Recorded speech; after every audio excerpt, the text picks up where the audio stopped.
Spreaker, you can do that. And I also just missed an inbox message somebody sent me. Oh, well, such is life. Don't worry about it. It's fine. It's even more fun when I unmute you, Mike. Sorry. Go on. No, I don't want to talk now. I don't want to talk now. You do this. Well, it's hard because when your nose is on my side of the room, I just assume you're using my mic. Listen, we're practically like a yin and yang. My nose is on your side of the room going over the top of your belly, which is intruding into my space. So we're like that yin and yang figure where we just kind of overlap with certain things, okay? Yeah, that's what it is. I'm good and you're evil. So, since we last spoke live, obviously we had the tragedy in France. It wasn't a tragedy, it was a freaking terrorist attack. It was a terrorist attack. It was a tragic event, absolutely, but... It's a tragedy to France. Look, it is. France is kicking ass right now. Right, and it's one of those things, too... Yes. Somebody said to me, well, they kind of got what they deserved. What? In the sense of... They've been allowing the influx and the Muslim extremism and all that other stuff to kind of flourish. With Yeah. But nobody. I don't care. I don't care how fucked up your policies are. Excuse my French. Pardon me. See what I did there? But that angers me. I don't care how screwed up your policies are. Nobody deserves that. Right. That's like saying that we would deserve it because Obama's policies were so screwed up that has allowed the Middle East to basically fall into an abyss. Well, it's like blaming the domestic violence victim, right? She knows he's like that, and she should have left a long time ago. It doesn't change the fact that she owns no fault in it. Right. But, the one good, if there is any that can come out of it, that I see so far, is the overwhelming response from France. And really probably change a country's opinion, especially the Parisians, who have a tendency to be very liberal and socialized, if you will. I think it really changed their opinion into the reality of the situation. I think you now see a country, and certainly a city, who is going to be more on edge and more guarded. And you see them, France was already sending their aircraft carrier to Syria. That was happening before the attack. But I don't know if their role was going to be as engaged. They're partnered with Russia now. Okay, so we have a NATO ally, right? Partnered with Russia, and we'll get more into that here in a little bit. I don't want to get ahead of ourselves, but look, here's the thing about France. They have very, very, very, very, very strict gun laws. Yep. So I have no idea how this happened. Yep. And I'm not blaming France. The jihadists, the Muslim extremists, jihadists are the ones that did this, and they're the ones that are held accountable. But this is not the first time in history that this happened. We had the Mumbai attack in 2008 in India, where there were 10 terrorists involved. It began as an active shooter attack along, I think, 4 different routes of travel or whatever, where they ended up, a 3-day siege ended up developing at a few different locations, and 9 of the 10 terrorists were killed, with one taken as hostage. So this isn't the first style attack of this manner. Right. Not at all. And so we had... And look, here in the United States, there was an active shooter terror-related attack at the cartoon event in Texas. Yep. That was stopped by law enforcement after that individual or those guys opened fire. So we know these types of attacks happen. And the Charlie Hebdo in France as well, right, where you had those active shooter attacks, those individuals utilizing small unit tactics to move and to gain certain positions and to respond to law enforcement coming in. So Paris was a horrible tragedy. You had 166 people killed, I think, in Mumbai, and there was 120 something they're saying in the Paris attack. Various locations again. You had the stadium. You had some restaurants. You had the theater. Mm-hmm. I think there were 3 and 2. So I think there were 8 attackers, 3 cells. 3 separate three at the stadium, 3 at the theater, and then 2 at the restaurants. So we have 3 small unit teams, again coordinated. There's if you watch the video of the shooters at the theater, they're in elevated positions. Clearly, there's an element of training involved, just based upon how they were moving. You have the restaurant shooters, where again, it appears there's some element of training, some element of experience there. These events were timed to go off at about the same time. So this was obviously an organized plot, and again, not the first time this happened. This guy that they killed, the mastermind of this plan, this was not original. Right. They just selected the target locations, and these active shooter initiated, active terrorist attacks that begin as these active shooter type events. Look, these can happen anywhere. These can happen here in the United States, and so of course our thoughts and prayers are with the people of France. The victims that are still alive and their families and so forth.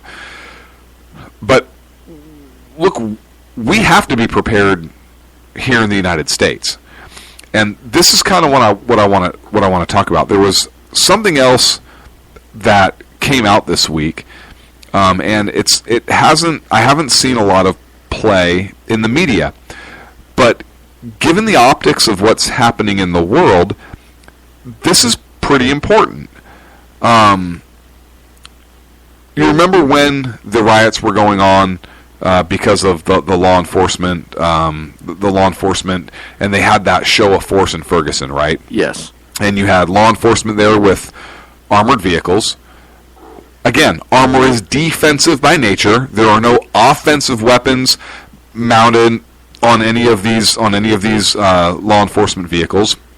But a lot of these vehicles are used by tactical teams and law enforcement because they are part of the 1033 program, where I think it was 97 when the law was passed, basically allowing law enforcement agencies and state level governments to get military surplus vehicles and equipment for certain things.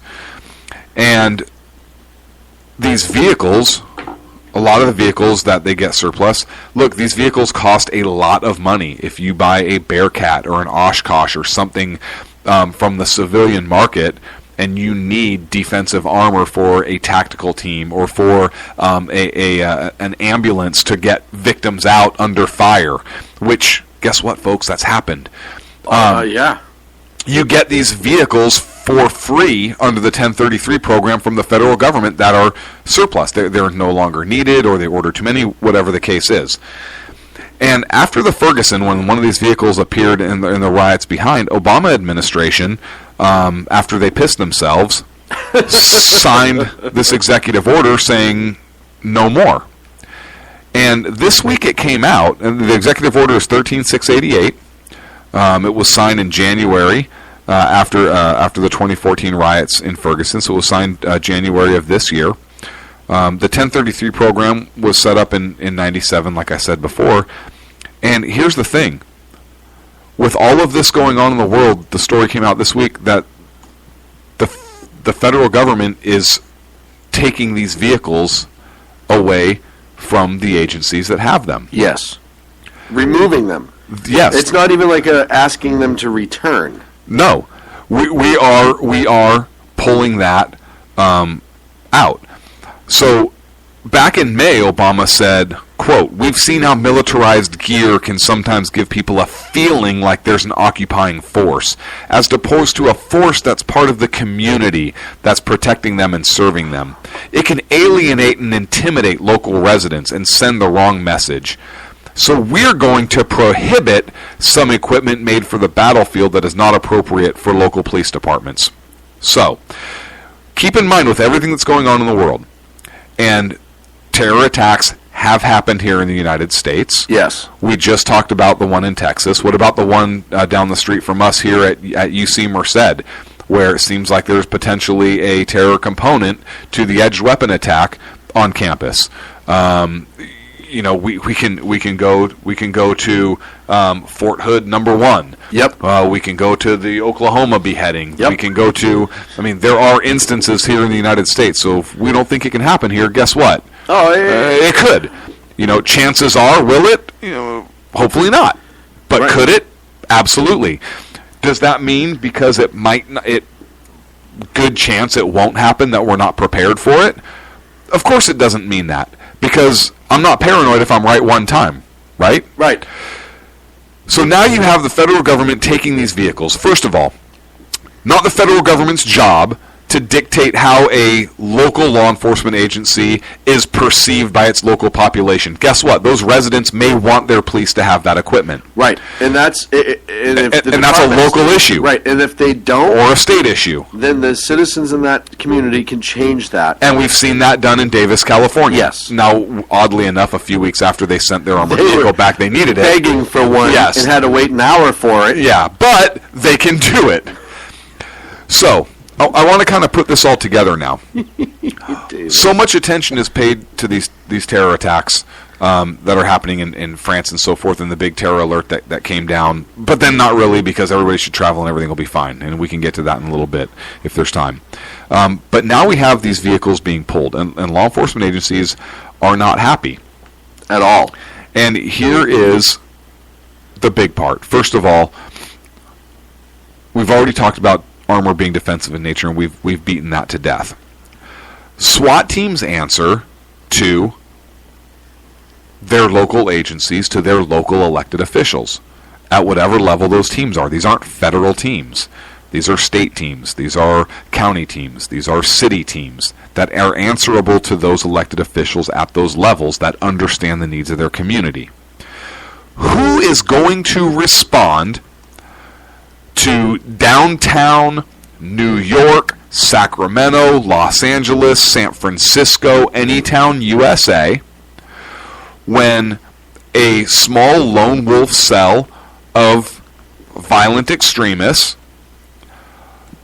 begin an attack that went unnoticed because they were so cut off from social media, from everything else, from any kind of centralized control, and they utilize small unit tactics to overwhelm the resources of law enforcement.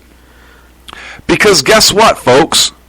The military is not going to be there to stop that attack. Nor should they be. The National Guard is not going to be there to stop that attack. Nor should they be. The people that are there to stop that attack are going to be the men and women of the American civilian law enforcement groups. Well, and you look at... That's going to be who stops it. Now, there's this huge discussion about demilitarized law enforcement. And now this week, in light of the terrorist events that are happening globally, the federal government is removing a major tool to some agencies and their ability to respond effectively to this threat. A tool removing a tool. Our law enforcement is already behind the eight ball on this. Way behind. There are talks in certain communities of removing rifles from patrol cars because they're military assault rifles and they look mean. Guess what? A pistol is a defensive-only weapon. It's not for attacking. You need a rifle when this bad thing goes down. And all you have to look at the apprehension phase of the Boston Marathon bombers. Yes. Yes. Yes. There's an event right here at home, and that was a bombing suspects. Imagine if that was a coordinated terror strike, utilizing the principles of small unit. You talk about the marathon bombers in Watertown. One of the first things they were calling for on scene, because Boston and a lot of the areas around that, and I know firsthand, do not carry long guns in every patrol car. Right. If you listen to those tapes, and you get them on YouTube, one of the first things you hear one of the cops calling for the gold cars. The gold cars have the long guns in it. It's essentially a two-man car that they're SWAT trained, but they have rifles for other officers in it. And California learned that lesson with the West Hollywood shootout. Yes. North Hollywood shootout, whatever the hell it was. Northwest Hollywood shootout. Yes. They moved a little They west. Moved a little they started bit, north and then they moved. No, you're good. So, But California learned the lesson. Don't search the West Hollywood shootout on Google. But that's when California changed, right? That's when the rifles went into all the patrol cars in certain agencies, and law enforcement was having to go to gun stores in order to get enough firepower to fight back. Begging for more power. I mean, obviously. They couldn't stop these guys. So we've learned our lesson once, and those were bank robbers. It literally was a scene out of Heat, the movie Heat. This is why not only is the 1033 program is important and why this administration is a complete full of buffoons for not realizing this. And how does nobody see the irony in suspending that program in the wake of everything that's happening and then talking about law enforcement preparedness and everything else? Well, this is kind of the big key point that I wanted to talk about here is how do obviously the answer is we don't expect our law enforcement to respond. Here's another problem. How many civilian law enforcement officers are trained in countering small unit tactics or are trained in small unit tactics themselves? It just got magical in here. Go on. How many firefights do you see from dash cam videos and so forth where they're engaged in basically a linear firefight with nobody being called in or maybe to do a flanking movement or to do something? Well, and it's funny because like that. In this country, after the Columbine shootings, law enforcement overwhelmingly throughout the country began engaging in training on how to respond as a small unit. They had to. Because Columbine was a mess. Right. Because you had 4 different trains of thoughts, multi-agency, nobody was on the same page. It was the standard at the time, which is contain and contact a tactical team. Right, it just call SWAT, set up a perimeter, wait for SWAT to go in and deal with the problem. Which is exactly what happened at Bataclan in France, believe it or not. They were waiting for a tactical team to go in after the shooters. That's why there was a 45-minute delay to an hour. So after that, they were using everything they could to access small unit tactics. But I can tell you from the guys that I knew back east, they weren't training with rifles even then. They were training with pistols.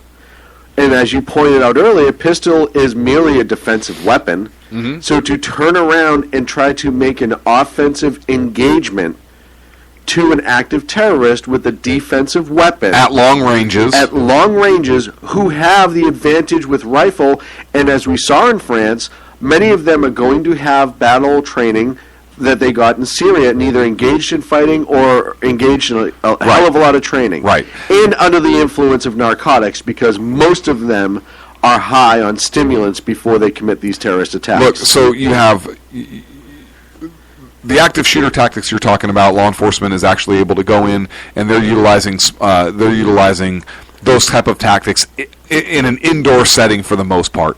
That's different than responding to an active terror threat where you have a couple 2-man fire teams in different locations loose on the streets. Right. It's different maneuvering a couple folks around some hallways versus exactly, and that's my point. Versus, hey, you know what? We have folks here. Hey, I need you to come from whatever other direction and work that out. So law enforcement training is an issue here too. And I understand, well, it sounds like you're having law enforcement go to war. Well, guess what? It's not like the cops are going to pull you over for speeding and all of a sudden they're going to start doing this stuff. They're not going to flank. Well, there are some agencies in this country that do that now. They flank you to issue the citation. Right. They flank you all every chance they get. I flunked flank. How do you flunk flank? Great movie. So I think what we need to be having in this national conversation that's not happening right now is training the street cops, American law enforcement, who are going to be the first responders. Guess what, folks? It ain't going to be the FBI guys. Yeah, no, it ain't going to be any of those teams. And here, listen. They may investigate after the fact because that's their thing. Right, they sit there and take pictures. Right. But reality is the threat now has never been like this stateside. We've never had this threat of small unit tactics. It's just never been there. So when everyone turns around and says, well, law enforcement shouldn't be like that, well, the threat has changed here. Yeah, I think the threat changed with Mumbai, but still it was over there. But as we saw, right, it was far away. 9/11 we were hit with planes, so there's really no way to defend that as cops. But as we saw with Texas, as you see with France, and listen, they're making no bones about it. They want to come here, and if we can't stop drugs from coming over the southern border, what makes you think that we can stop these terrorists? And there was a group of Syrians that were arrested, I think, in El Salvador that were trying to come north early last week. And the weapons and the explosives. The cartels will absolutely sell all of that to them over the southern border. How hard is it to make an explosive? But I mean, really, they get Mexican military-grade explosives through the cartels coming over the border. But that's not even anything they need. Right. I mean, look, their Inspire magazine, I'm sure, puts stuff out. No, but what I'm saying is you can go on the internet, I'm sure, and seek stuff out. What I'm saying is it's a quick trip through Mexico, and it's not even like they have to get here and try to come up with all that, start researching and buy stuff. They could probably buy it in Mexico fairly easily on the way here. So the fight has changed for cops. Yeah, they have to worry about the things that they would do now every single day.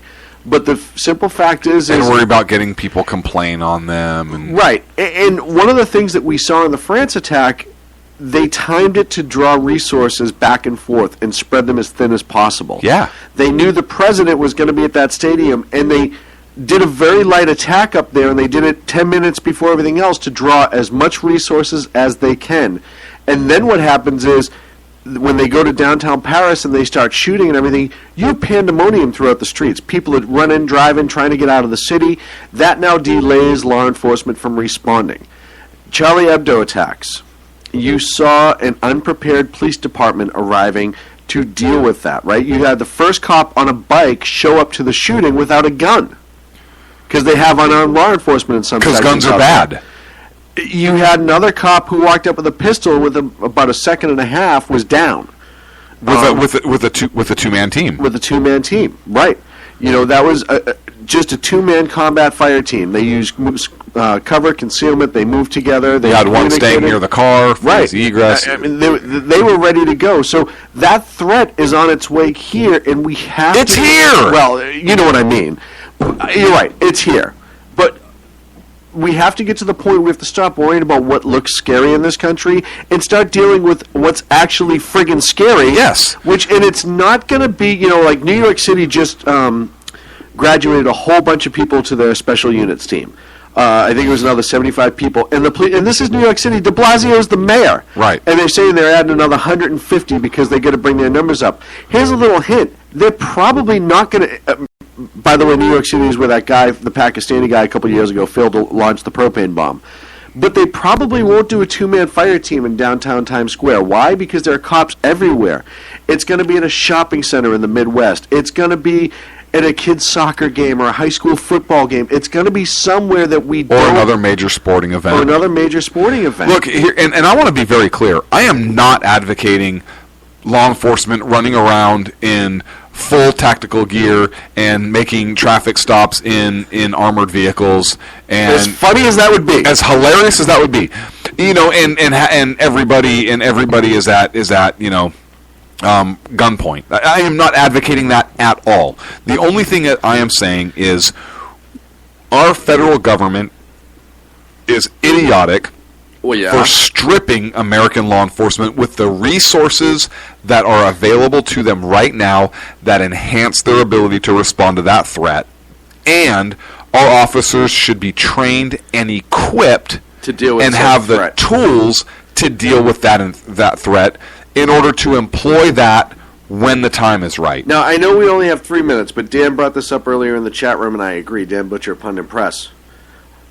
Is this another step towards federalizing law enforcement? Because you're now taking necessary tools from locals, and if they turn around and say, well, locals can't handle it, so maybe we need to start having the federal presence be greater. We talk about them disarming local cops like you saw in France.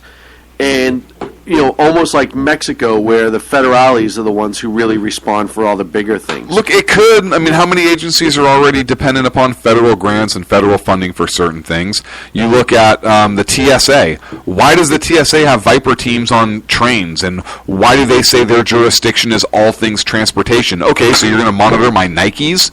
Does that mean that a federal highway, like Interstate 5, because it is federal in nature, that now the TSA could go up and they can start making federal traffic laws to go start enforcing things? There's already a uniformed federal police division. So, yes. So could it happen? Yeah, of course it could. Of course it could, particularly as budgets are impacted at the state and local levels, and states, oh yeah, you want to give us more money and you want to come in and take this and we can save this money? Yeah, absolutely. You can patrol the federal highways. They were originally made to move military equipment anyways from one end of the country to the other. So go ahead, yeah, federal. You should patrol it. Yeah, well, why wouldn't you? We're up against a break. Now I'm angry. I feel like playing Griswold. Hallelujah! Holy shit! Where's the eggnog? Or Tylenol. Oh, how did I miss that? I need another shot. Conservative media done right. You're listening to the SHR Media Network. Times are dark. The people are misled by corrupt politicians, lied to by establishment media, and deceived by the false messages of Islam. A nation looking for direction needs a guide. It needs a man with a cane. I'm Dave Milner. Join me on Spreaker, SHR Media, 100 Press Radio, and YouTube through the SHR Media page for a different kind of commentary on the unpleasant blind guy. Because the truth is not always pleasant. In a world controlled by corrupt politicians, You got a business. That you didn't build that. a team of ordinary men emerge from the ashes to give voice to the voiceless and hope to the hopeless. Sackhead Sean. Dude, I'm not saying cow for the stupid pro. Sackhead Clint. All good friends of ours usually show up drunk. Also starring Sacco as the producer. I'm a little bit drunk, 'cause I'm drinking.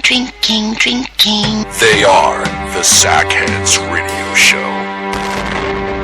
Every Wednesday at 8 p.m. Pacific on shrmedia.com.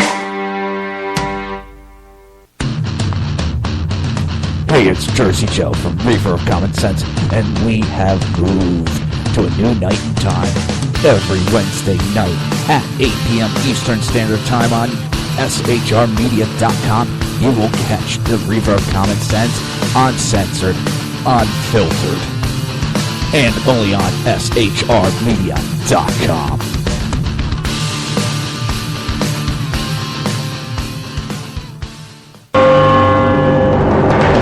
Hello, I'm Matt, a student at Hillsdale College. Here's Hillsdale President Larry Arnn on the continuing relevance of the Constitution. Many argue today that the Constitution is outdated because it addresses problems peculiar to the 18th century. Some parts of the Constitution do read rather quaintly. Consider the injunction against titles of nobility in Article 1, Section 9 of the Constitution. But is that so outdated? The purpose of the injunction is to prevent the government granting special privileges to some for partisan reasons. This strikes at the heart of the rule of law. The crony capitalism so common today is a place where the government bestows favors and tax dollars on some businesses to give them a leg up over others. This is exactly the kind of thing the Constitution was meant to prohibit. The Constitution is not so outdated after all. This Constitution Minute was brought to you by Hillsdale College. To join the national conversation on the Constitution, go to constitutionminute.com. Conservative media done right. You're listening to the SHR Media Network. We're talking back and forth about the last segment a little bit, and Kel Fritzy, who's got an awesome show that you can hear right here on SHR Media, brought up in the chat room. Do you think they'll plan anything, meaning the Muslims extremists on Black Friday? Do you think it'll be a target? Well, I don't know about at Target. I mean, they have a lot of sales and stuff there, so it can tend to draw a lot of people. Now, it might be at Walmart, or, I mean, there's a lot of different stores it could be at. Why Target specifically? Is he a Walmart operative that wants to draw people away from Target? Well, I mean, really, just go on. No, I'm like, what? I don't understand what you want me to say right now. Why ask about that store specifically? Only on this show can terrorism be funny.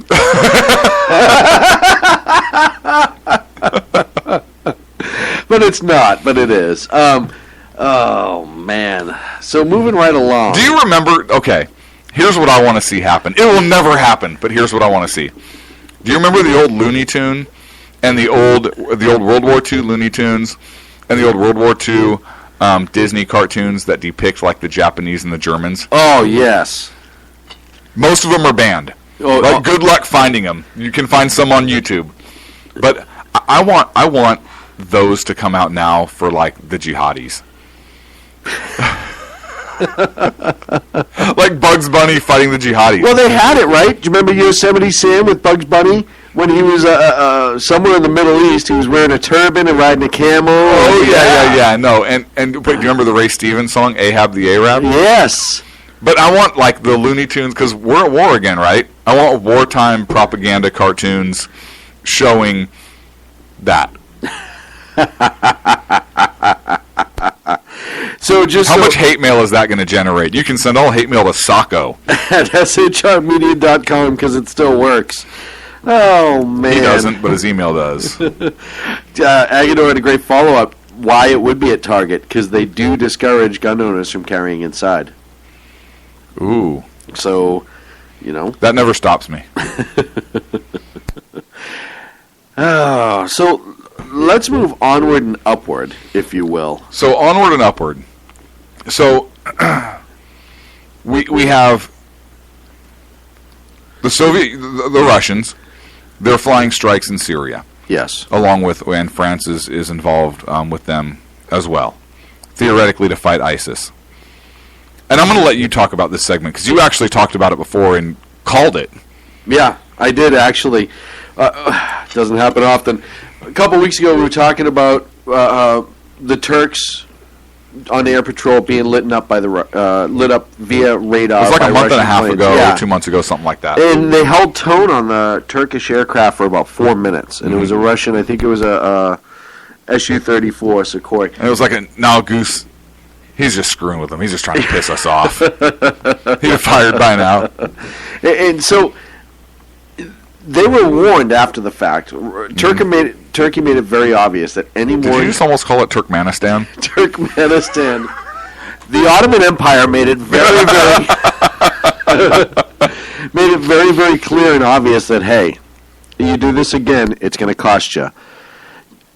The Turks don't screw around. As a matter of fact, the fall of the Ottoman Empire might have something to do with that.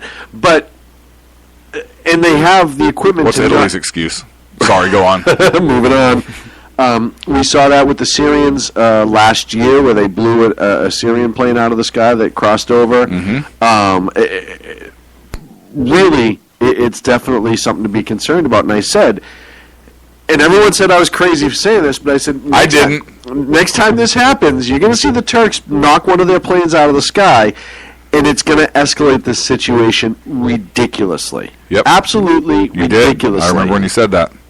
Flash forward to 48 hours ago, or just a little over that, and you have a Turkish F-16.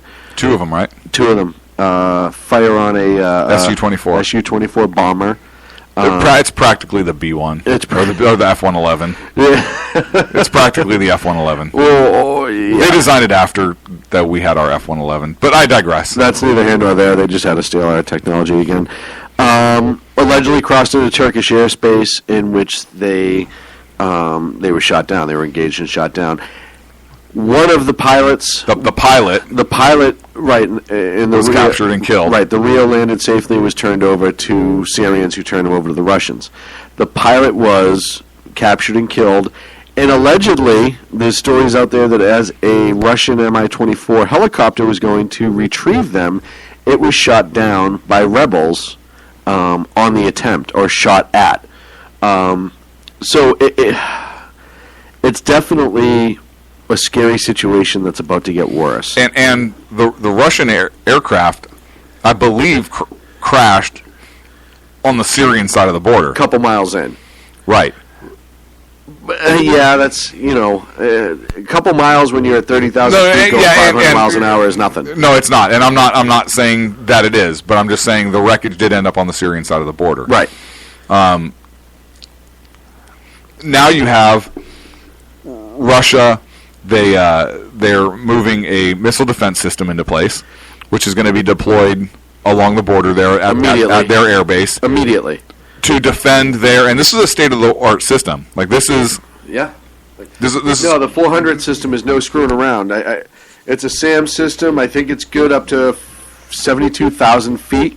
It was ripped off the original design that was for the U-2 spy plane. Enhanced radar, 3-part system. Mm-hmm. It's got... They moved one of their missile cruisers closer in, so that they could also cover their aircraft engaged in operations there. Yep. And you also, no more bombers will be allowed to fly without a fighter. They're going to have a fighter escort now. Yep. So, it's ramping up for sure. Yeah. And we talked. And here's the thing: we have a NATO country allied with Russia right now. Yes. France is allied with Russia in this fight against ISIS. Yep. Look, this whole... Look, here's the thing. We have the makings, and you and I talked about this at dinner. We have the makings for World War III right here. Right. World wars start with one incident. Archduke Ferdinand. And we certainly have this here. And we also went on to talk about Assad at dinner. And, I understand they're an evil regime, and we don't want to support Assad, and I get all that. What's the bigger threat right now? Bashar Assad is not going anywhere. We know where he is. If Assad is removed from power, we've created another power vacuum there. Huge. Again. And we've seen how well that's worked out for us so far in the Middle East. I'm not saying he's a good guy. Right. But he's not going anywhere. At all. Why are we not focusing on ISIS, which is the bigger threat? Right. Look, I may get some hate mail and some pushback right now in the chat room on this. Why are we not partnering with Russia and France and supporting the efforts against ISIS? Right. Not against the rebels. We're not going to strike the rebels. That's fine. I have no issue with that. The Russians are going to do their thing. But if we sit down and we partner with them in the fight against ISIS, including boots on the ground, including whatever. And look, if these rebels are fighting with ISIS, fuck them. I agree. What's the bigger global threat? Is it Assad or is it ISIS? And right now it's ISIS. And we need to focus on one thing here. And if we focus on ISIS, like I said, Assad's not going anywhere. Right. It's not that's something that can be dealt with. That ship has sailed. Yes. That ship has sailed long ago. Obama had his opportunity. Absolutely had his opportunity. When the chemical weapons were used, Obama had the opportunity to completely decimate the Syrian military and the Syrian government. And be in the right to do so. Right. And he chose not to. Mm-hmm. I've said it before, he created this situation. But here we are, and now you have to deal with the problem at hand.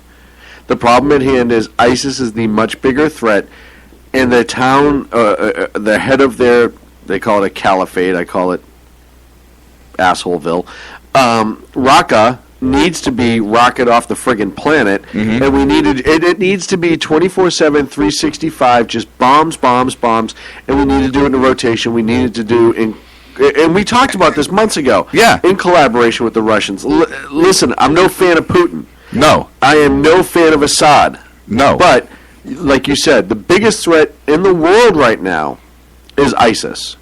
I mean, estimates of hundreds of thousands of fighters. And I don't care if they're hiding amongst civilian population. Right. Look, we have to hit them. And eventually the civilians are going to get sick of having them hide among them. Well, collateral damage is part of war. It's an unfortunate I'm not part. saying we target civilians. At all. But if there's collateral damage, it's sad. But eventually, the civilians are not going to want ISIS among them. And it's going to turn against them. And even if ISIS is brutal to the populations that don't want them there, that's going to turn opinion against them even more. Right. They're the ones causing it. And now you have that influx of people who may be willing to stand up inside. So you start having different approaches to this. The other thing that it could do is this arms race, new Cold War that we're into could be put on hold. And that's a big issue that I have right now. I'm not afraid of Russia in that regard. However, I always fear Putin a little bit. As crazy as he is, you never know. But it needs to be kind of a bridge and a gap, right? Hey, you know what? We can work together on this and see where it goes.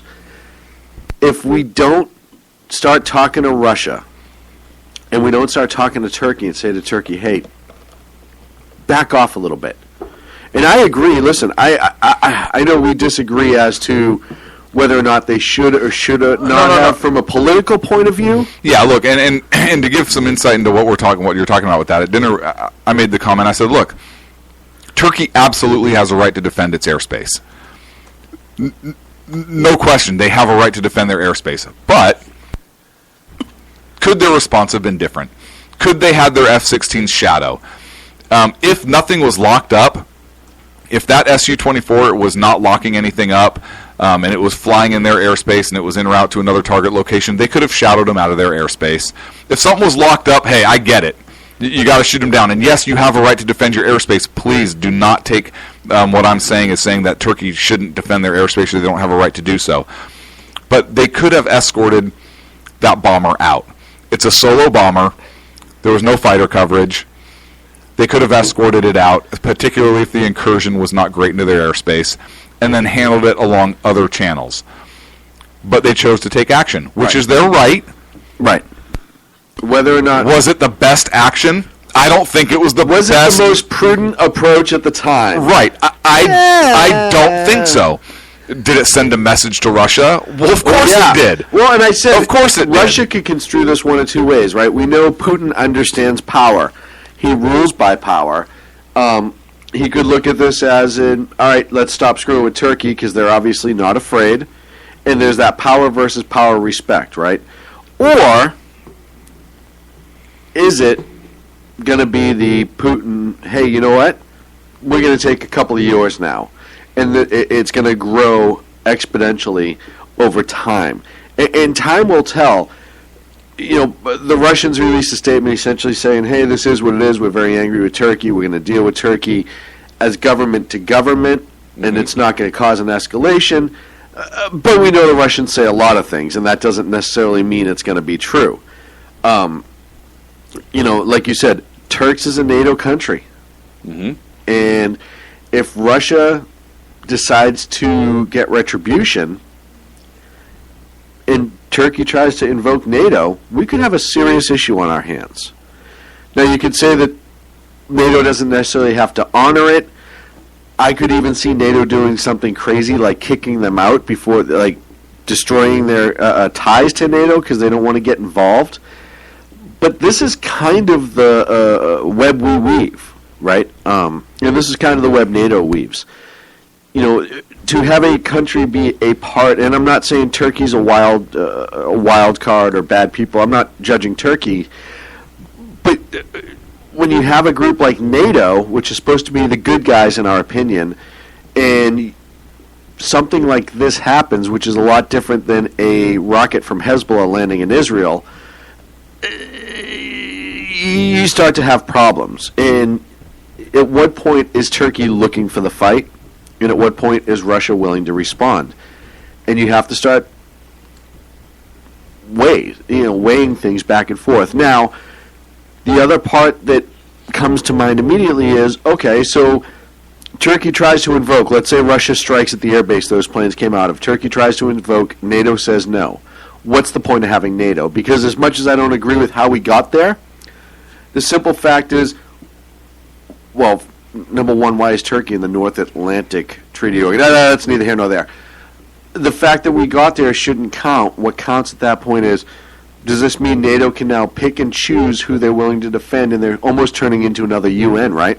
Mm-hmm. We don't have room for another UN. So, it's going to get hairy. And what's Sacco have to do with this? It's going to get Sacco'd. It's going to get Sacco'd. It's going to get Sacco'd all over the place. But I also think that now is the time, and I know it won't happen. I know it won't happen. Now's the time for Obama to step up and be a leader and be like, guys, let's calm down. Let's focus. Let's work on what the problem is. Turkey, you have an ISIS problem. Russia, you have an ISIS problem. Via Chechnya and Syria. We have an ISIS problem. We have an ISIS problem. France has an ISIS problem. Let's all get on the same team. We can work out the differences later. Al-Qaeda has an ISIS problem. Right. We can work out. Did you see that, by the way? Yes. Al-Qaeda definitely has an ISIS problem. Everybody has an ISIS problem. And, we start to go down that road of what a leader should be doing right now. Even with Russia, and again, we could talk about the bad of Russia, but in this case, they are more our friend than our enemy. They really are. In this fight. Right. Our goals are unique. It's World War II all over again, isn't it? We don't get along, but there's a bigger enemy at hand, and we need to get together. And look what happens if we were to partner with Russia and France in this fight, and Turkey says you're no longer able to use our base, which is a big deal. You're no longer to use air bases within our borders, which is a big deal. Huge deal. We may be able to work something out with Russia to operate from their bases in Syria. Look, in World War II, we had bases in Russia. Yeah. And, again, I always think of the movie Patton, right, where Patton's sitting down with the Russian general, and they both call each other a son of a bitch, and that's the one thing they'll agree on. Right. Right? But the goal was the same. They had to get rid of the Nazis. The Nazis were the biggest threat. And look at how many associations with the Nazis do we make about ISIS, right? Left and right. Right. I mean, all over the place. This is another one. We have to get there. We have to beat them, and then we can work out our differences. And you know what? There's a damn good chance that after ISIS is gone, if we unify and fight with Russia, there's a damn good chance we could go into this Cold War that we're about to slip into anyhow. And it'll be history literally repeating itself yet again. But then we can deal with Russia directly. Right. And we're not focused on other issues, i.e. ISIS. Right. We could focus on Assad then. Right. And we can focus work out on the Middle East then. Yep. We can deal with Iran then. But the problem is, and we've talked about this before, if it starts to pop off worse in the Middle East than it is right now, and I mean if Turkey and Russia start going at it, Article 5 is invoked. Now all of a sudden you have Iran, who's already in Syria, getting involved. You have China getting involved. You have a lot of players that start showing up. And if Russia shoots down a Turkish aircraft? Out. I mean, it's on. It's on like Donkey Kong. Yeah. It is on like friggin' Donkey Kong. And because NATO's going to have to intervene. Right. The only thing I see coming out of that is Obama withdrawing us from NATO because he's a giant wuss. But we quit, guys. I didn't sign that. I didn't. Yeah, that was signed by some Republican president.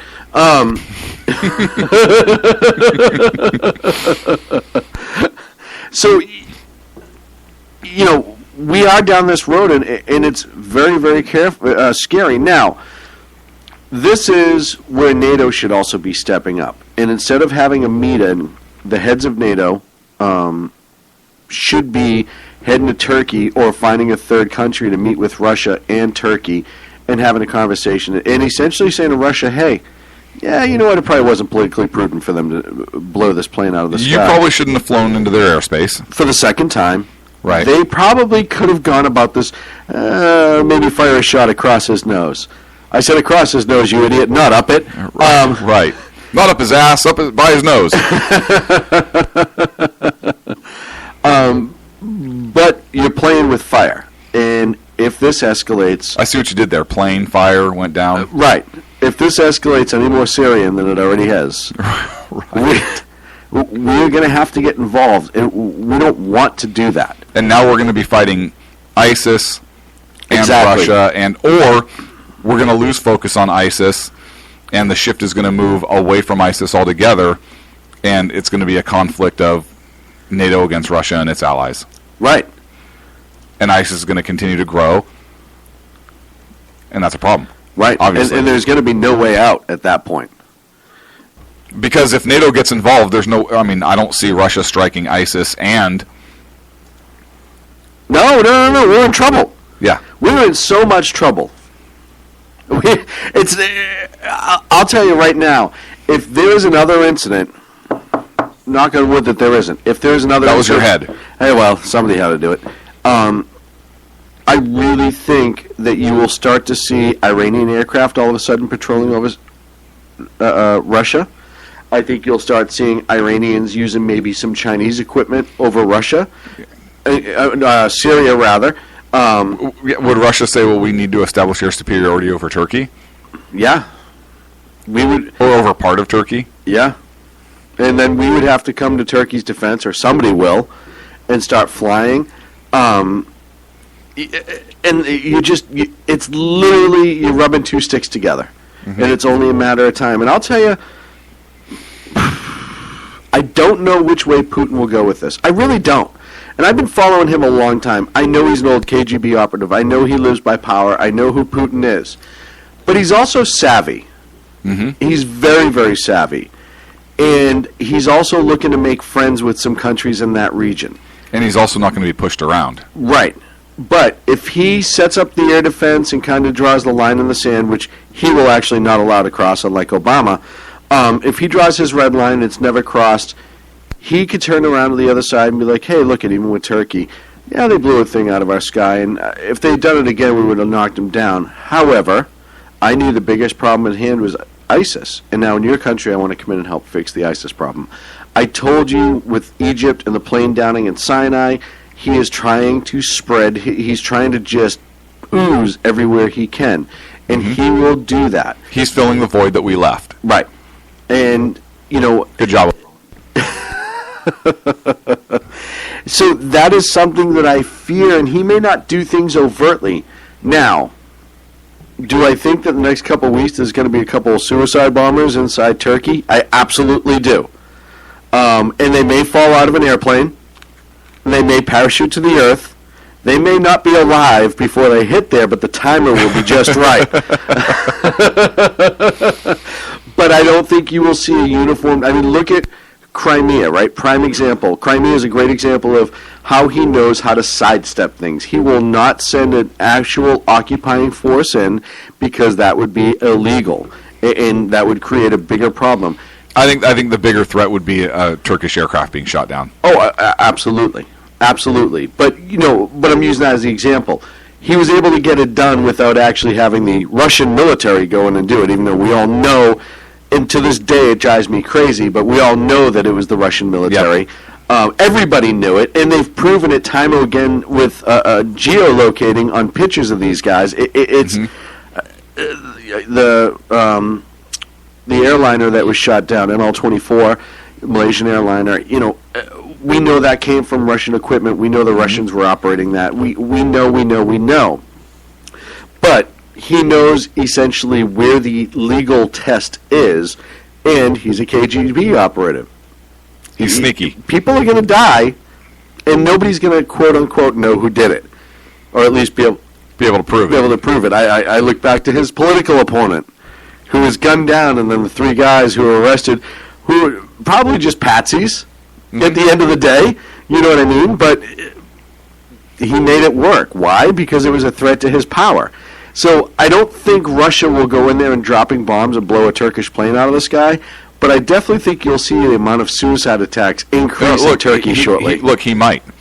He might shoot down an aircraft. Hey, you're getting too close to ours. We're flying up here. We were protecting you. You shot down one. We didn't know if you were going to shoot down another. And we may have been just on this side of the border, and you were right. Yes. Turkish aircraft locks up. I mean, it's sketchy. And again, I'm not a huge fan of Putin, and I know you're not either. But in this fight, this is one we look.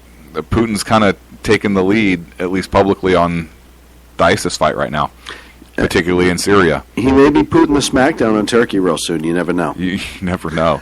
I've been waiting years to use that one. I know. That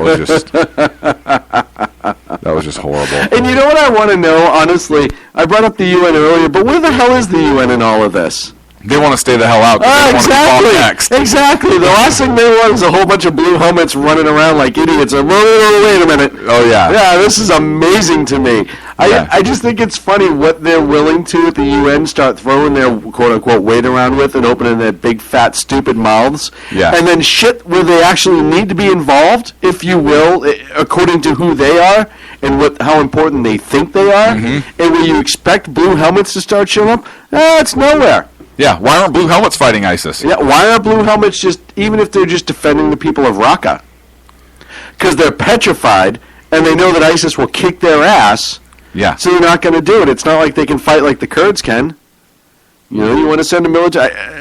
again, that's our other rub with Turkey, too, in all of this. Mm-hmm. The Turks consider the Kurds a terrorist organization. All of them. Not just some of them, and there are some extremists that are Kurds, and I understand that. Yeah. But even the groups that are fighting ISIS that aren't at all extremists, and they're doing it because they have to do it to live, the Turks hate them too, and we support them. So you just look at the Middle East and what a friggin' disaster it is. It just makes my head spin. We're up against the break. Yep, it is that time, my friend. When we come back... More from the Sackers Radio Show. Get a shot! Conservative media done right.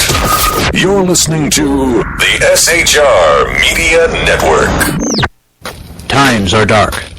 The people are misled by corrupt politicians, lied to by establishment media, and deceived by the false messages of Islam.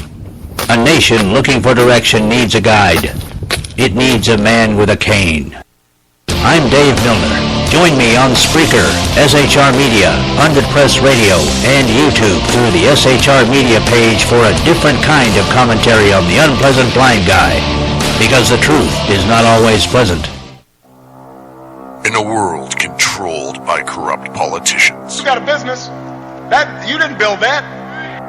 A team of ordinary men emerge from the ashes to give voice to the voiceless and hope to the hopeless. Sackhead Sean. Dude, I'm not saying cough for the stupid pro. Sackhead Clint. All good friends of ours usually show up drunk. Also starring Sacco as the producer. I'm a little bit drunk, 'cause I'm drinking. They are the Sackheads Radio Show. Every Wednesday at 8 p.m. Pacific on shrmedia.com.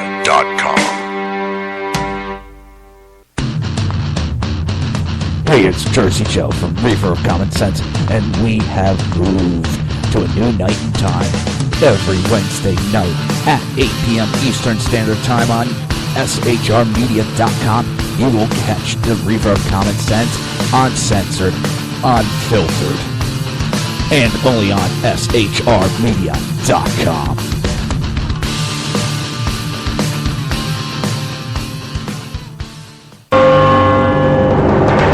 Hello, I'm Matt, a student at Hillsdale College.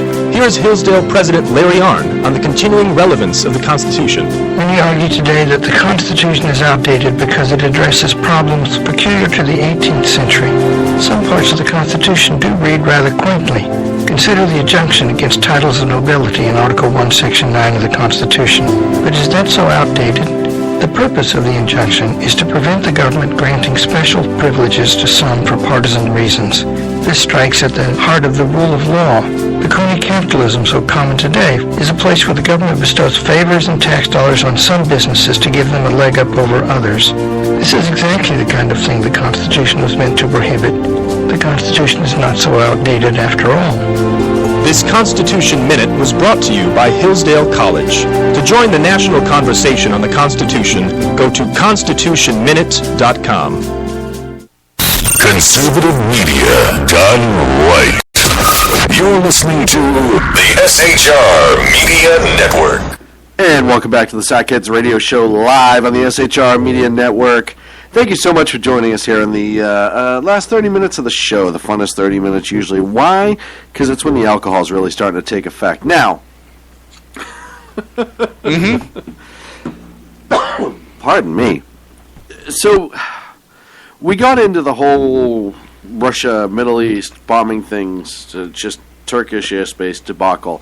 You, as we were discussing it, you pulled up the track of the Russian plane. And how far into Turkish airspace would you say it went? I don't know. There's no scale on the track that I'd pulled up, but the track that they showed, it did go into Turkish airspace. Okay, so at least we have that much. Yeah. Which may sound silly, but you know what? There was no ruler in the bottom to where you could tell. It went about an inch and a half. It was one of those things that I'm like, through all the research I did, I never actually checked the track to see if it wasn't even close to Turkish airspace, and this whole conversation's for naught. But I digress. So what do you want to talk about? What are you talking about? I just want to know which topic you want to pick for the last 30 minutes. 25 now. Which one? We touched on it. There was an Al-Qaeda suicide bomber that took out an ISIS leader. Yes. So even Al-Qaeda's pissed at him. Right. You had the Al-Qaeda Mali attack earlier this week. You know, and it's funny. I think and just so everyone, if you don't know, ISIS split from Al-Qaeda very early on. They were all kind of under the same umbrella, and then ISIS said, yeah, you guys are kind of the JV squad now, and stepped away. The attack in Mali on a five-star hotel, I think you're going to start seeing Al-Qaeda rather, become more active. And here's why. They're losing influence over people that they once had influence over. You saw Boko Haram kind of side with ISIS and stay away from Al-Qaeda. Early on, they were affiliated with Al-Qaeda. It'll be interesting to see what, one of the other countries that plays into all this that nobody's even talking about right now is Somalia and Mogadishu, which is full of warlords and Muslim extremists as well, that ISIS, I think at some point, will begin to infiltrate and start working as well. Al-Qaeda is kind of going to start being the loud kid in the corner saying, hey, look at us. We're still here and we still want to kill people. And that's something, when we start talking about attacks in this country, that's something that concerns me as well.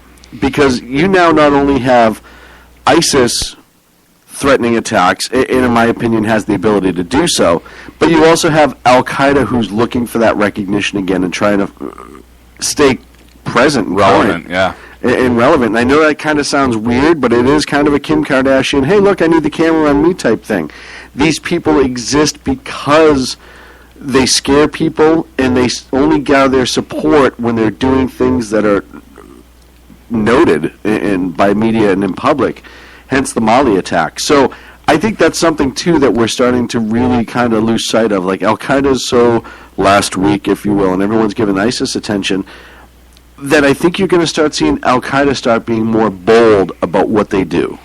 Well, then we need to go hit them, too. Well, I agree. We should. Listen, when it came to Al-Qaeda, we should have finished the job, but this president chose not to. Yeah. Have you seen the report that there's an Inspector General probe, and there's emails, I guess, that were uncovered that show that Department of Defense analysts were told to tone down their warnings and to, quote, cut it out. They wanted their intelligence reports altered to show a better picture than what was actually happening on the ground. No. Oh, yeah. Yeah, that came out this week. They needed to, quote, cut it out and to, quote, toe the line. Wow. Yeah. Wow. Yeah. The analysts were not happy about that, obviously. But these emails are now in the possession of the Pentagon Inspector General, and they're expanding it as to whether intelligence assessments were changed in order to give a more positive picture in this anti-ISIS campaign.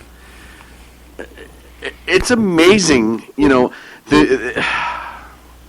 it's so bizarre because, you had the former director of the CIA, Mike Morrell, come out, and I got this from Pundit Press, and we talk about just different reasons for attacks and not attacks by this administration, air attacks, if you will. Mm-hmm. And this kind of dovetails into that, I think. And Morrell said that Obama didn't hit ISIS because of his concern for their oil, rather, because of his concern for the environment. So the oil from ISIS that is funding a lot of their attacks and campaigns, because global warming, in his eyes, is a bigger threat, or at least that's what he says in public. I don't necessarily agree with that being the reasoning, but he's not going to hit their finances, which, listen, any military operation, if you can take out the funding and or equipment, you choke, you get your boot on the neck of your opponent. It's kind of military tactics 101, right? You take out supply lines, you take out finances, then they don't have the equipment to fight with. So you have Morrell coming out saying that the president's concern for the environment is so deep that he couldn't even attack ISIS's money. And then there's another report on Pundit Press as well by Dan Butcher that before a recent attack on his ISIS oil transport made up of 116 trucks, the Obama administration dropped leaflets to warn the group 45 minutes before the attack. The leaflets said, and I quote, "Get out of your trucks now and run away from them. Warning, airstrikes are coming, oil trucks to be destroyed. Get away from your trucks immediately. Do not risk your life." And then in the ISIS area of Abu Kamal. Did you say Abu Camel? Abu Camel. We destroyed 116 tanker trucks that were owned by ISIS. So you have two very kind of disturbing trends, or more, I should say, disturbing trends with this president about just... Well, this president said that he didn't know the intelligence was altered, and that he certainly wasn't getting a rosy picture of things. Somebody knew it was being altered. Well, and we had a report earlier this week, and I forget, I might have saw it on Alan West's website, that there are reports that he is again ignoring the intelligence reports every single morning that he's been given on the ISIS attacks, or on the ISIS operations in general, which is something we talked about a year ago with Al-Qaeda, and we talked about with Afghanistan and Iraq, that he was not using the intel that he had at his disposal and choosing to ignore it. And we're seeing that start to pop up again. I hate to say where there's smoke, there's fire, but if you look at him coming out and talking about there's no threat to America. And it fits with the whole narrative of, it was a video. Right. It keeps going back to that. And it really brings up the question is, what is his motivation? Is his motivation, is he... He can't... Look... The power vacuum he created has contributed largely to the situation we face now. And he knows that. So he has to try and spin it any way he can so that he doesn't look and that his party doesn't look like a complete failure on foreign policy. Yeah. Yeah, well, but he's... right? I hate to say it, that ship sailed, though. No matter what this president does in the last year that he has in office, or a year and 3 months... nothing's going to save his foreign policy disasters. The only thing would be... a Republican president, a Republican Congress, to actually go in and kick some ass. Right, but even if he... the only thing that would save him is if he became so hawkish on ISIS right now that he left the remnants as he was walking out the door. That would be the only thing that would save his foreign policy legacy. And you know what else would? And you know what else that would save? If he became hawkish and the Democrats became hawkish on ISIS, save an election. That would save an election for him. Yeah. Yeah, no, that could really make a difference because you know what? Absolutely. Everybody, contrary to what this president... What is it, over 60-something%? The latest Fox News poll, over 60-something%, I think. I could be wrong on that, but I think people disagree with the way he's handling this. Right, and you talk about... And that's going to be a huge point in the election. Over 70% of the people think that ISIS is the biggest threat to our country right now. And it is. That was a Gallup poll. And it is the biggest threat. Fox. You're right. They are absolutely the biggest threat. So this would save the Democrats in the election, particularly if the Democratic nominee said, we're going to continue what President Obama started. Right. Yes, we realize that he was wrong, and yes, we need to do this. Absolutely. And you have, that would take an entire argument away, a huge argument away from the Republican candidates. It would absolutely, and right now they're not doing that. The Republican candidates would have to say, yeah, we agree. It'd be like Mitt Romney when he said, well, I agree, during the debates. Yeah. And listen, when you go back to this incident right now that's going on, you have to kind of look back to the debates in 2008 with Romney, 2012 rather, with Romney. Mm-hmm. And the things that Romney hit on that were 100% accurate. 100% accurate.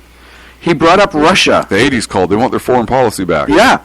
And all they had was vitriol and one-liners to respond, and nobody pressed the fact that this was coming. And listen, we've talked about this for, 3 years now? Mm-hmm.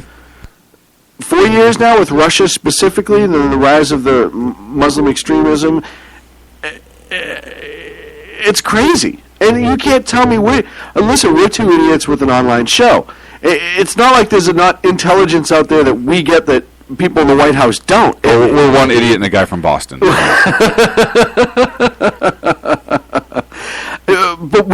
everybody knows it's ongoing. And Kel and Dave in the chat room are talking about this right now. We have videos of the Yazidis being auctioned off to slave markets by ISIS. We're not doing anything about that. Like, you have all these incidents going on right now. We know that's there. We know it's a topic. We know it's a problem, and we need to do it. And he's not doing anything about it. But I agree. If we turned around and we said, hey, or if he turned around and he said, hey, you know what? Yeah, he could even phrase it however he wants to say it, but he could say, global warming is a big deal, but ISIS is the bigger deal right now, or ISIS is just as dangerous, or if ISIS gets control of those oil fields, and they can start doing damage to save the environment so ISIS isn't blowing up these oil fields, et cetera, et cetera. He could phrase it however he wants. But the simple fact is if he starts putting artillery where his goddamn mouth is, he could save quite a bit on the other side for Democrats. But the problem is, and I say it all the time, the biggest problem is I think this guy is running for Secretary General of the UN. Right? UN's silent on this, and so is Obama. It's kind of funny how that goes hand in hand. And I know I bring up the UN a lot, but I really think that this is this guy's goal. I mean, let's face it, he's not going to leave office in 2016 and just disappear. You're going to see him. You think Carter is a pain in the ass right now, and he is. Carter's a humongous pain in the ass. Yeah, he is. Obama's going to be 15 times worse. Clinton pretty much went away and just did fundraising until Hillary started showing up again. Really, I mean, he didn't do much else. This guy's going to be there, and I think it's because of the UN. He absolutely just has so much into this global government, United Nations approach, and he wants to be there. He wants to be that. That's why we need a Republican president. Tell him to go pound sand. Yeah, and to start day one, 2 orders. If I was president, if I got elected president, day one, 2 orders I would sign: the eviction of the United Nations from our soil. Yes. And with the same pen stroke, all-out attack on any ISIS target of any opportunity at any given moment. So you would have 2 pieces of paper literally right next to each other, the signature block on the far right side of one, far left side of the other, so you can just continue the signature onto both pages. Absolutely. Absolutely. And honestly, I would get rid of the UN first, because I really... I'd ask for a declaration of war against ISIS from Congress. Oh, yeah. But anything that I could continue with executive order in the way that he's going right now until I got that officially. I would, you know what? No, we're not going to be. I'd have an FDR moment. I'd go in front of Congress and ask for a declaration of war. The minute after I got sworn in, I'd walk right to the floor of Congress immediately. Mm-hmm. Thank you very much. It's nice to be here. I just flew in. Boy, my arms tired. Hey. Joe Biden, you didn't win the election. You remember? Joe, you didn't even run. Yeah, so now that I'm president, some things are really going to change around here. First of all, I want hookers. Next. Who is this guy? He was the vice president. It's Joe Biden. Doesn't he know this is an Arby's? I call Congress here today to order a roast beef and seriously. You get sworn in, so help me God. Thank everybody. Walk into the floor of Congress, do 2 shots of whiskey off the desk, say, I call you here right now. Jello shot off the secretary? Jello shot off the secretary? Come here, Toots. I thought Biden was out. Yeah, this isn't Biden. Some guy, Sackhead Clint, I don't even know how he got elected. The funniest part is all of his campaign posters said 2015. Right. He didn't have the right year. We thought Trump was an issue. And you ask for that declaration of war, and as soon as you get it, you turn all resources loose. All resources loose.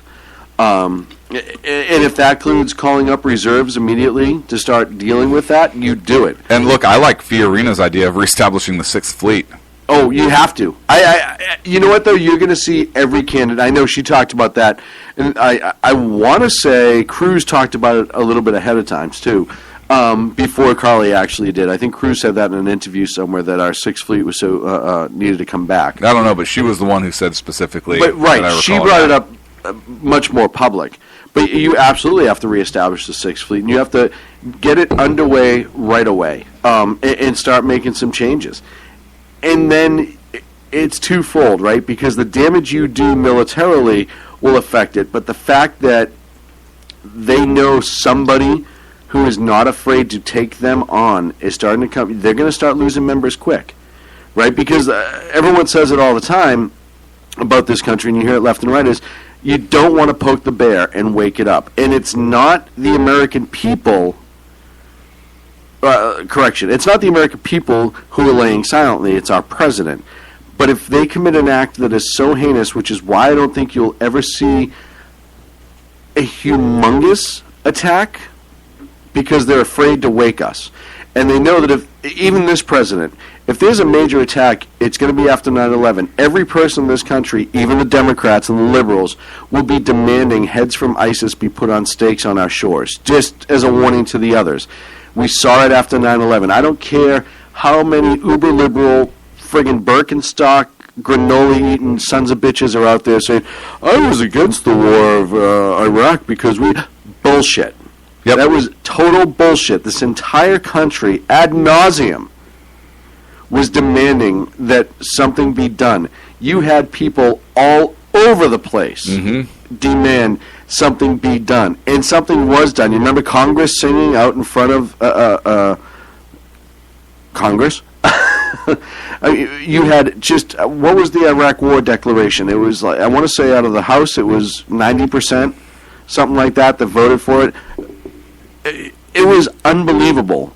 And if they had another major attack, I think that's the only thing that keeps a huge, large-scale attack from happening in this country, because ISIS knows that if there's an attack that big and the will of the American people changes, who we're tired from war, we're tired of seeing our soldiers come back injured and worse, they know that.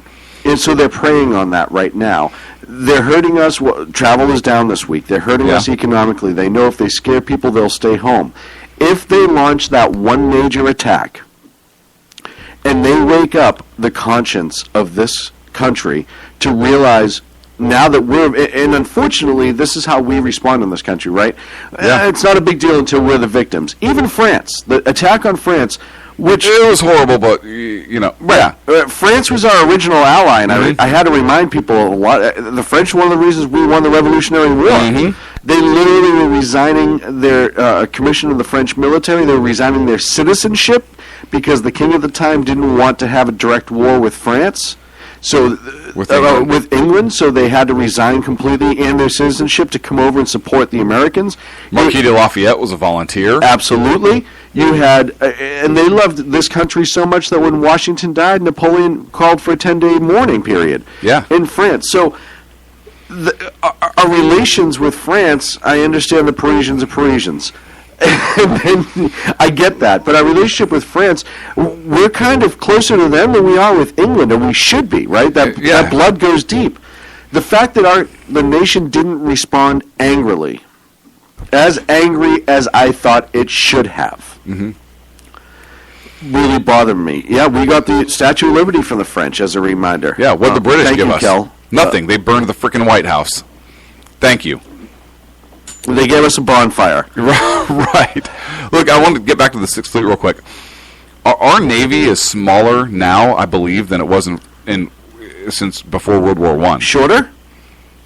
No, not shore. It's a Navy. I believe we're downsized to the point where we're pre-World War I levels. And we need at least another carrier in the Gulf. But we need that fleet over there. Yeah. To assist in this fight with ISIS as well. Somebody when you asked what did the British give us, and the answer is, what about the Beatles? No. They didn't give us the Beatles. Yeah. See, because slavery was over at that point. Right. Yeah. And they could have them back. Monty Python? No. I don't know. Monty Peter Pan? I prefer Monty Python over Peter Pan. At least Monty Python was funny as hell. True.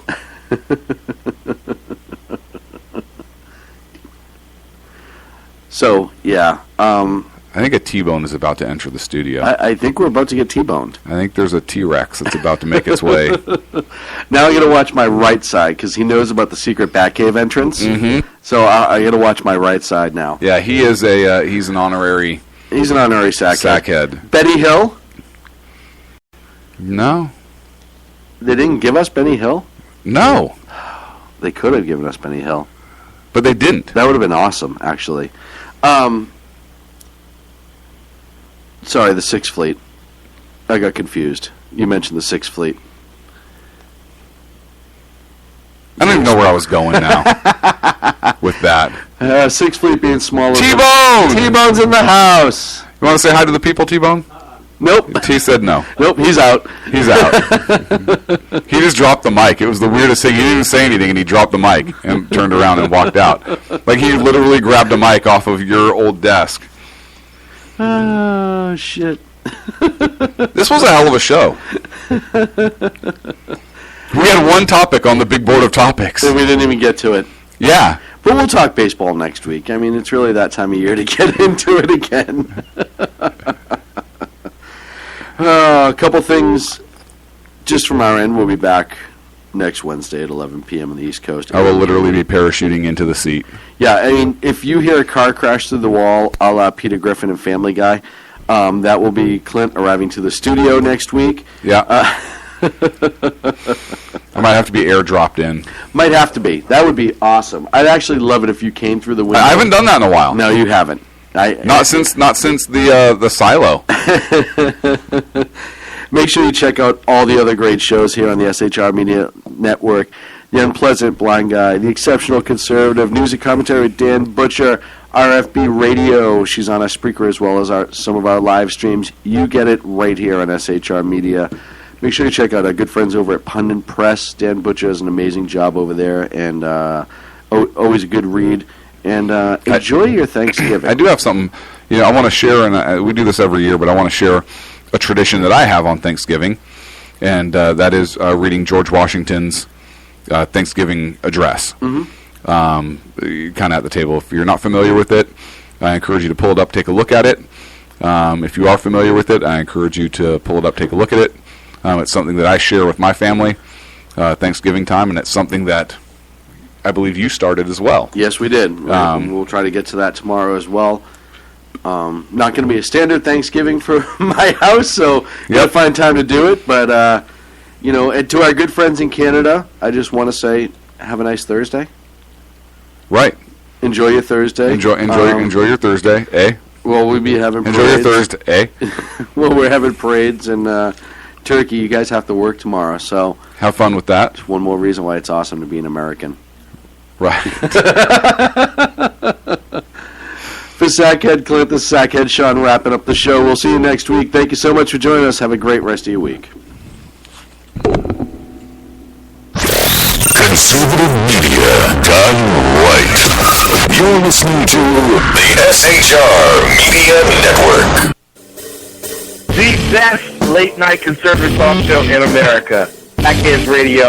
And listen, there are no people better on the air to give you the best in conservative talk than Sackhead Sean and Sackhead Clint. And we're working on the immigration papers for a certain other guy who happens to work here too. For those who are tuning in around the world to the best in late night conservative talk, Sackhead Radio.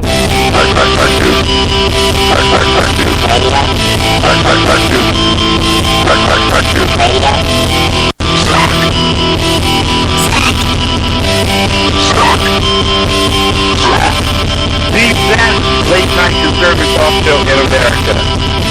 In America. And in this web was a large, I'm pretty sure it was the biggest spider I've ever seen.